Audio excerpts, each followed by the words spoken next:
Hello everyone, एक बार फिर से स्वागत है आपका हमारे यूट्यूब चैनल पर। आज हम क्वेश्चन ऑफ द डे के क्वेश्चंस को सोल्व करेंगे जो कि इस सप्ताह डाले गए थे। इस सप्ताह का मतलब है यहाँ पे 25 अप्रैल से 1 मई के तक जो क्वेश्चन डाले गए थे वो 25 अप्रैल के दिन जो क्वेश्चन डाला था वो है if every element of a group G is its own inverse. ठीक है, ग्रुप जी के सभी एलिमेंट इस तरह से हैं कि प्रत्येक एलिमेंट खुद का सेल्फ इनवर्स है। देन जी कैसा है? नॉर्मल है, फाइनाइट है, अबेलियन है या इनफाइनाइट है। ठीक है, ग्रुप की एक प्रॉपर्टी पता होनी चाहिए हमें जिससे क्वेश्चन सोल्व हो जाएगा। क्या है प्रॉपर्टी? अगर ग्रुप के सभी एलिमेंट सेल्फ इनवर्स हों तो वो ग्रुप अबेलियन ग्रुप होता है।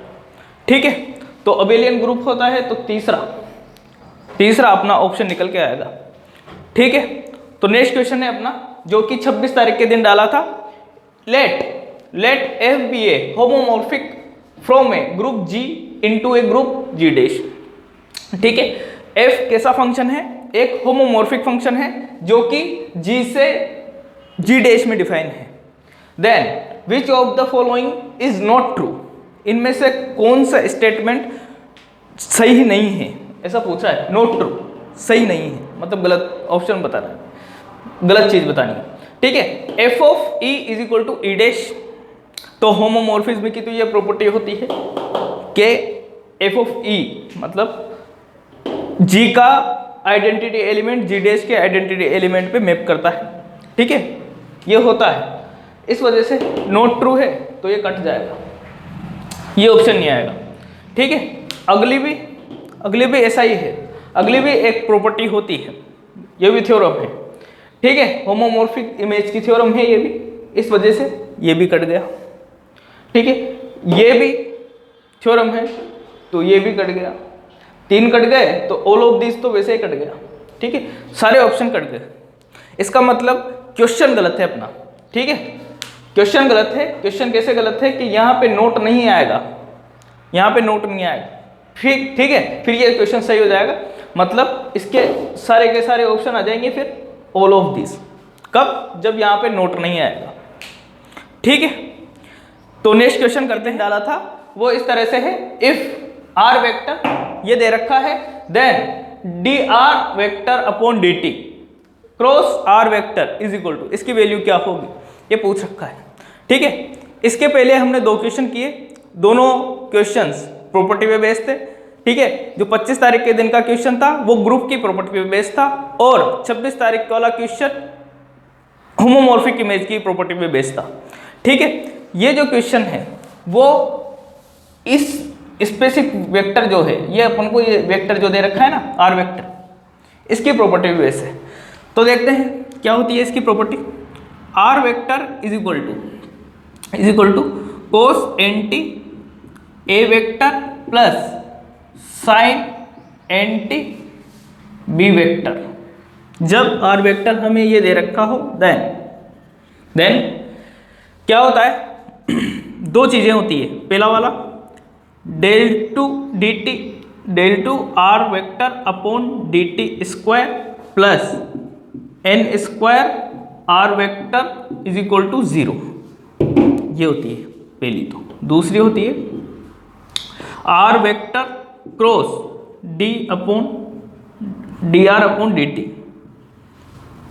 Is equal to n a vector cross B vector. ठीक है, सेकेंड प्रॉपर्टी ये होती है। ये 2 प्रॉपर्टियां होती है इसकी। तो ये सीधा सीधा दिख रहा है, इसकी प्रॉपर्टी बेस है। ठीक है, बस यहाँ पे इसको इंटरचेंज कर रखा है। जब इंटरचेंज होता है, जब क्रॉस प्रोडक्ट में इंटरचेंज होता है तो आगे माइनस लगता है इस तरह का। A vector cross B vector is equal to minus B vector cross A vector, ये प्रॉपर्टी होती है वेक्टर की।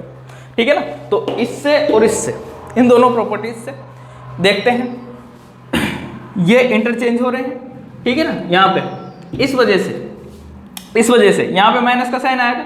माइनस का साइन जब अंदर जाएगा तो ये भी इंटरचेंज हो जाएंगे। ये इंटरचेंज होते ही अपना आंसर आएगा पहला। ठीक है ना, तो फर्स्ट ऑप्शन निकल के आएगा अपना। ठीक है, तो नेक्स्ट क्वेश्चन है अपना जो कि 28 तारीख के दिन डाला गया था। विच of the following relation is not correct. गलत रिलेशन बताने, इनमें से कौन सा गलत रिलेशन है। ठीक है, पहले क्वेश्चन किए अपन ने, पहले 3 क्वेश्चन वो सारे के सारे प्रॉपर्टी से बेस्ड थे। इसी तरह से ये भी प्रॉपर्टी पे बेस है। न्यूमेरिकल एनालिसिस की, ऑपरेटर्स की प्रॉपर्टी क्या है। पहली प्रॉपर्टी सही है ये, ठीक है ना। पहला ऑप्शन जो कह रहा है वो सही है, इसका मतलब ये गलत हो गया। ठीक है, नॉट करेक्ट पूछा है, इस वजह से ये गलत हो गया। चौथा भी गलत हो गया क्योंकि ये भी रिलेशन सही है। अगला है, ठीक है ना। दूसरा देखना, दूसरे में क्या दिक्कत है। दूसरे में ये दिक्कत है कि यहाँ पे जाए, इस जाए का मतलब हमें पता नहीं है, डिफाइन नहीं कर रखा कि जाए क्या है। ठीक है ना, अगर इस जाए की जगह पे 1/2 होता तो ये सही रिलेशन होता। ठीक है ना, सही रिलेशन होता तो ये कट जाता, पर अभी नहीं कटा है। ठीक है, तीसरा देखते हैं। तीसरे में क्या है, ये डेल सीधा है, उल्टा पड़ा होता है ये, तब ये रिलेशन होता है अपने पास में i - e⁻ -jd del operator. ठीक है, तो ये अपने पास में गलत ऑप्शन है। ठीक है, गलत ऑप्शन है मतलब ये आ जाएगा, ये भी आ जाएगा और ये भी आ जाएगा क्योंकि जाएगा मतलब पता नहीं है हमें। ठीक है, तो ये क्वेश्चन गलत है, एक गलत क्वेश्चन है ये। ठीक है, अगर हमारे पास में जाए की वैल्यू 1/2 दे देता हूँ तो ये सही हो जाता। ठीक है, तो नेक्स्ट क्वेश्चन करते हैं। तो नेक्स्ट क्वेश्चन है अपना जो कि 29 तारीख के दिन डाला गया था, वो इस तरह से है। Vector r vector upon magnitude of r vector का क्यूब इज, पहला ऑप्शन दे रखा है ओनली सोलेनोइडल, दूसरा है ओनली इरोटेशनल, तीसरा ऑप्शन दे रखा है सोलेनोइडल एंड इरोटेशनल बोथ, चौथा ऑप्शन दे रखा है नाइदर सोलेनोइडल नॉर इरोटेशनल। ठीक है, तो ये क्वेश्चन है अपने पास में। पहले हमें पता होना चाहिए सोलेनोइडल क्या होता है और इरोटेशनल वेक्टर क्या होता है, दोनों पता होना चाहिए। ठीक है ना, कोई वेक्टर दे रखा है एफ कोई वेक्टर दे रखा है तो ये सोलेनोइडल होगा अगर इसका डाइवर्जेंट 0। ठीक है, और इरोटेशनल होगा अगर इसका कर्ल 0। ठीक है ना, डाइवर्जेंट कर्ल का 0 होने का मतलब del dot f is equal to 0 होना, कर्ल ऑफ एफ के 0 होने का मतलब del cross f is equal to 0 होना। ठीक है, ये तो सोलेनोइडल की कंडीशन और ये इरोटेशनल होने की कंडीशन। तो देखते हैं और क्या पता होना चाहिए इस क्वेश्चन को सॉल्व करने के लिए। एक और फॉर्मूला पता होना चाहिए कि डाइवर्जेंट ऑफ r की power n r vector is equal to होता है n + 3 r की पावर n। ये पता होना चाहिए। दूसरी चीज कर्ल ऑफ r की power n r vector is equal to 0 होता है, ये भी पता होना चाहिए। ठीक है, ये दोनों बातें पता होना चाहिए। देखते हैं, तो इस फॉर्मूले से हमें पता चलता है जब n इज इक्वल टू हम रखेंगे, देखना n इज इक्वल टू 3 रख रहे हैं -3। ठीक है ना, जब n इज इक्वल टू -3 रखेंगे इस फॉर्मूले के अंदर तब क्या होगा, ये 0 हो जाएगा, मतलब divergent of r vector upon r की पावर 3 इज इक्वल टू 0 होगा। ठीक है ना, मैग्नीट्यूड ऑफ r वेक्टर की पावर 3, इसको r वेक्टर भी लिखा जा सकता है, इसको मैग्नीट्यूड को। ठीक है ना, मतलब r को मैग्नीट्यूड ऑफ r वेक्टर ये भी लिख सकते हैं। ठीक है, आगे देखते हैं। डाइवर्जेंट 0 हो गया, इसका मतलब ये सोलेनोइडल है, ये कंडीशन सेटिस्फाई हो रही है, मतलब सोलेनोइडल तो पक्का है, ये तो पक्का है। देखते हैं इरोटेशनल है या नहीं है। इस फॉर्मूले से पता चल रहा है हमें, जब -3 डालेंगे इस फॉर्मूले में तो ये पूरा का पूरा 0 हो जाएगा। ठीक है ना, 0 हो जाएगा, 0 दे रहा है, n की कौन सी भी वैल्यू डालें 0 ही आएगा। ठीक है, तो इरोटेशनल भी होगा। ये जो वेक्टर दे रखा है हमारे पास में, ये जो वेक्टर है वो सोलेनोइडल भी होगा और इरोटेशनल भी होगा, दोनों होगा, तो तीसरा ऑप्शन निकल के आएगा। ठीक है, तो नेक्स्ट क्वेश्चन है अपना जो कि हमने 30 तारीख के दिन डाला था वो है divergent gradient of tan inverse y upon x is equal to, इनमें से किसके इक्वल होगा। तो देखते हैं divergent gradient tan inverse y upon x ये निकालना है, ठीक है। तो इसको निकालने के लिए डाइवर्जेंट का मतलब डेल डॉट, ठीक है, ग्रेडियंट ऑफ इसका मतलब del tan inverse y upon x ये होता है। डेल डॉट डेल हो रहा है तो डेल स्क्वायर लिख सकते हैं इसको, ठीक है। तो ten inverse y upon x ऐसे लिखा, ठीक है। डेल स्क्वायर इसको पूरे को लिखेंगे तो del square upon del x square tan inverse y upon x plus del two upon del y square tan inverse y upon x plus del two upon del z square tan inverse y upon x। ये बातें हुई, ठीक है। ये वाली term zero हो जाएगी क्योंकि ये z से इंडिपेंडेंट है, ठीक है, z के ऊपर डिपेंड नहीं कर रहे, इस वजह से ये टर्म तो जीरो। इन दोनों का अवकलन करके देखना है, डबल डिफरेंशिएशन करना है।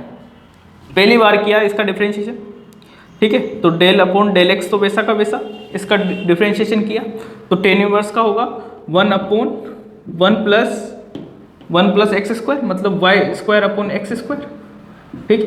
तो इसका भी करेंगे एक्स के रेस्पेक्ट में तो minus y upon x square ये हुआ plus del upon del y, इसका भी कर रहे हैं ऐसे। इसका किया तो one upon one plus y square upon x square, अंदर वाले का करेंगे वाई के रेस्पेक्ट में तो वन अपॉन एक्स आया, ठीक है। यहाँ तक आगे देखते हैं, इसका डिफरेंशिएशन ये, इसको सोल्व करेंगे, थोड़ा सा सोल्व कर रहे हैं इसको। डेल अपॉन डेल एक्स ये ठीक है plus del upon del y, यहाँ पे होगा एक एक्स बढ़ जाएगा, ठीक है, एक से एक बढ़ जाएगा और ये x square plus y square, ठीक है, एक से एक करेगा और एक बढ़ जाएगा, ठीक। आगे देखते हैं, इसका डिफरेंशिएशन किया माइनस डेल अपॉन एक्स वाली टर्म के ऊपर ये डिपेंड कर रहा है केवल, ठीक है। तो इसका डिफरेंशिएशन क्या होगा, ये नीचे वाला डिपेंड कर रहा है बस, तो इसका डिफरेंशिएशन होगा plus y upon x square plus y square का होल स्क्वायर, इसका अंदर वाले का डिफरेंशिएशन 2x, ठीक, प्लस इसका डिफरेंशिएशन किया तो नीचे वाली टर्म में डिपेंड कर रही है, इस वजह से डेल अपॉन क्या आएगा इसका x square plus y square minus का आएगा का होल स्क्वायर, ठीक है। x तो पहले का ही है और इसका डिफरेंशिएशन किया तो 2y इज इक्वल टू, ठीक है। तो क्या बचा 2xy upon x square plus y square का whole square minus 2xy upon x square plus y square का होल स्क्वायर, इससे ये कटा, आंसर आया 0, ठीक है। तो दूसरा ऑप्शन हमारा निकल के आया, ठीक है।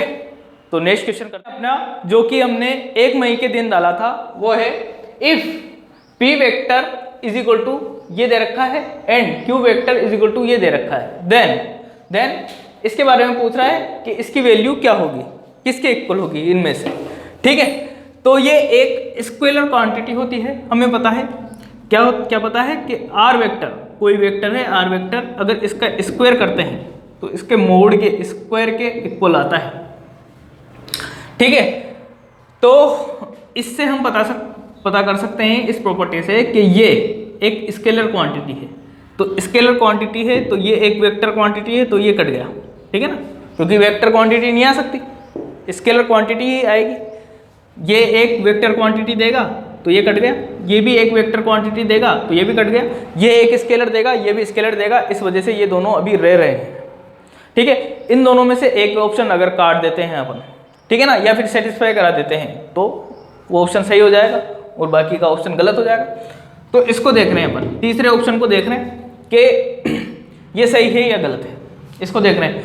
अगर ये गलत हो जाता है तो ये सही हो जाएगा, अगर ये सेटिस्फाई कर जाएगा तो यही सही है, ठीक है, देखते हैं क्या होता है। पी वेक्टर का क्यूब स्क्वायर निकालेंगे।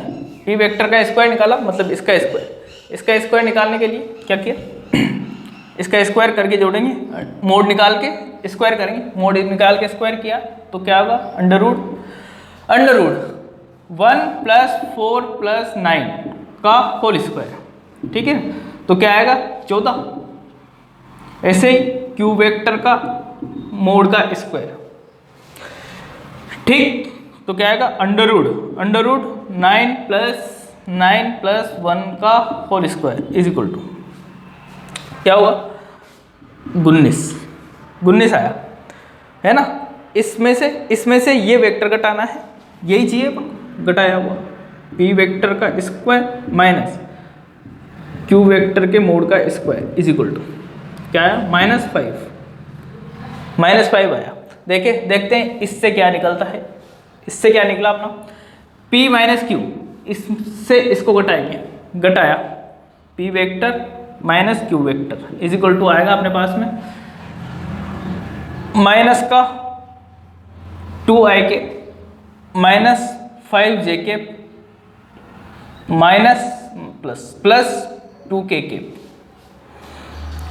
ठीक, इसका स्क्वायर करेंगे, P vector minus Q vector का स्क्वायर इज इक्वल टू क्या अंडर रूट में अंडर रूट करके मतलब मैग्नीट्यूड निकाल के स्क्वायर कर देंगे। इसका मैग्नीट्यूड निकाला 4 + 25 + 4 का whole square is equal to क्या आएगा